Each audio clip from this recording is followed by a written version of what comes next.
And how much can you do? Pretty much can do it all. Feel good. Uh, yeah, I think I'm just not cleared for contact, which we've got a while for that anyway. So, yeah, I'm out there and the team activities feel good. Just trying to obviously stay that way. Yeah, feeling great. You're a big relationship guy.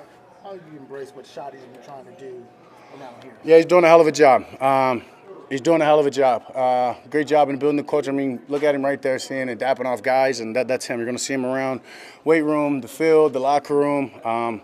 Preaching about competing every day, but not only that, we're doing them in team meetings, competing at practice, and that's the part about today's practice, right? Is that fine line of competing, but doing it smart and being disciplined about it. And he's just doing a hell of a job building the culture, and in a sense, starting over and understanding that, yeah, we do have to do it from the ground up, and it's been fun. How would you describe this Cowboys culture and what it's going to become? It's getting created. Yeah, I don't want to say that what it's going to become. It's something that's got to define itself and get created amongst all of us, coming together, believing in it, believing in one another, and understanding that this culture is going to be the reason that we win. Dad, what does it mean for this offense when you have another weapon like George? Huge. Yeah, very huge. I mean, then look at that guy's tape. You see what he does, the kind of receiver that he is. He's going to win the one-on-ones. He can win 2 versus 1 if he has to. Very talented guy. When you can add him alongside of CD and the rest of the weapons that we have, I'm super excited. How did you find out about the trade, and what was your initial reaction?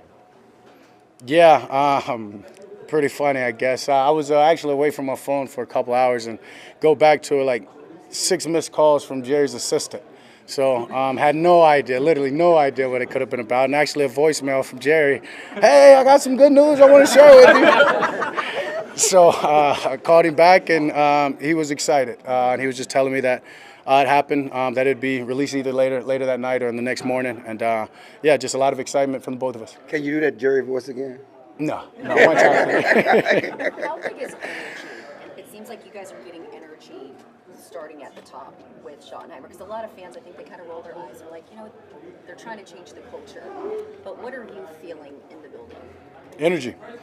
100%, a lot of it. As you said, and starting from Shotty and down to the coaches. I mean, did a hell of a job of calling out the coaches in that instance yesterday and making sure that they're accountable to that, and just to hear their response. And not only their response, the way that they approach practice and the way that they administered some energy and brought it themselves and made sure their players in each position group had it, that collectively you felt it out there in practice yesterday and obviously today as well. Yeah, I guess the quarterback, how do you kind of balance CD and George both wanting the ball and balancing distribution of passes and things like that as it gets going? Yeah, I mean, I think having a conversation with them up front, maybe that, hey, there are going to be some games and maybe one or the other, it's tough, right? And that's the beauty of having you two guys, is I don't know if it'll ever be tough for both of you. But in that instance, those are two unselfish guys, and truly they want to win. And when you're not winning and you're not getting the ball, trust me, I understand the frustration. So I'm never going to be mad at them for frustrating about wanting to win and wanting the ball. So it's the communication, it's the relationship that we're building and we'll continue to build, whether it's amongst me and GP or CD. We've talked about this in the past. Where you were, like in a normal off season, healthy, all that. Am I behind? No. How did you catch up? Left the season early. I was hurt. Like, excuse me. Like, my off season started way earlier, so that's sorry. Yeah, sorry for the language, but yeah, my off season started way earlier, so that's really essentially why I'm ahead. On top of working with Brett, working with this training staff, and Luke. We didn't think you'd do everything, but you're doing everything. Like they said, you'd be limited and stuff, right? I mean, people say a lot of things about me, man. I just show up and control what I can control, and healthy, trying to stay healthy. Feels good, and yeah, just trying to push the energy and make sure I continue to get better. Not to be a devil's advocate. Really? You've been around here a long time. You guys have had good culture, good brotherhood. Jason Garrett talked about the right kind of guy and having captains. So this talk of chemistry and culture has been around here. You guys have said you've had good culture and you've had good brotherhood. Why would it be different this year? Why you said that's going to help us win? Why would it be different this year than in past years? Yeah, I mean, I think one, the approach of how we're building it. I think a lot of times, may in the past, I've said it, and I've maybe just been talking, and not just talking or naive in a sense of talking about how great just the offenses was, right? And not necessarily the team, and not necessarily offense connecting with defense, connecting with special teams. So I believe that Shotty's doing it the right way from the top down of take the offense and defense away from it, take the positions away from it, take the coach and player aspect away from it, and let's connect. And you're talking to one of the most optimistic people I think you'll find. I've seen it the way that it's going. I see the way that people are buying into it, and it's hard for me to think anything different. We've talked about this before. Sometimes when coaching the younger generation requires a different approach too. And I feel like Shotty, and I'm just curious your thought, it feels like it's almost like a college coach energy that he's bringing to the NFL. Is there something to that with the way he's coaching some of these younger guys? Yeah, I'm not sure. I'm not sure. I mean, it's been 10, I guess, now since I've been from college. So I do understand that you've got to get the best out of your guys. Old, young, whatever, that's the coach's job, is to get the best out of their guys. And so some guys, you have to relate to them different if you want to see their best, or talk about things away from football, their family, if you want to get the best out of them. And yeah, sure, we've got some young college coaches in this year, but I think if more than anything, it's about being hungry. And I think it's easy to see that in youth at times, and maybe that's what you're asking and you're feeling, but I would say more than anything, it's about being hungry and wanting to do everything the right way, and particularly the hard the right way.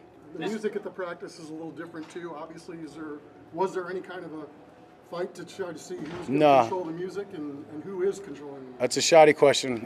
Don't pay attention to it. Don't care. I love the vibe when it's on, but it's just like crowd noise. You hear it when you want to, and you cut it off when you don't. When did you realize you're the longest? Nutrition or leaned out at all? No, I mean, I just think my fiance keeping me away from the sweets. I ask for ice cream. She brings me protein yogurt. So I just think stuff like that, honestly, has helped. The rehab, running as much as I've been doing for the hamstring, but nothing major. Dak, when did it hit you that you're the longest tenured player?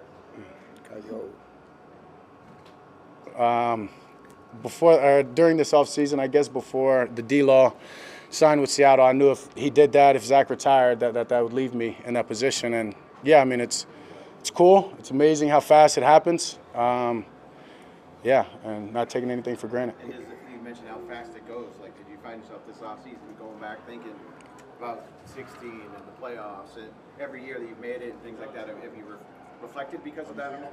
Yeah, sure. I mean, there's reflection here and there, especially, I mean, yeah, when you're injured. At the time that I was injured, as long as I was injured, different games. Love you too, Sammy, and Big Nate. There was time for that reflection. And yeah, it just makes you that more humble, that much more hungry, and blessed. Blessed to be here, blessed to be doing what I'm doing, walking through these doors every day, playing the game that I love. He called you the old guy in the room. Fair, yeah. Okay. I'm the uncle. The guys in there say that. Yeah. Yeah. I'll be on. This time last year, CD wasn't around because of a contract holdout. How different is it being able to have him from day one in the OTA? Yeah, that's huge. That's something that hard to even compare the two because they're so different. Just having him here in OTAs, being able to work with him, getting that extra work in, and understanding, that he's going to be here. I think that's huge. And then you bring in a guy like GP. We're getting ready for game one now with the guys here. I mean, I don't know if that's fair in 2 days of being on the field. I know I can go with the easy one, our first-round pick, Tyler Booker, and obviously it's probably who I've spent the most time with, getting in the huddle with him starting the huddle off with the ones, and whether it's the responsibilities that he has to bring to the huddle or whether it's his communications on the line, he's doing a hell of a job, and you can tell this guy is a football player, a guy has a lot of pride, standard in what he does, and excited for him just to continue. Thank you. Perfect. Thank you all. Appreciate it.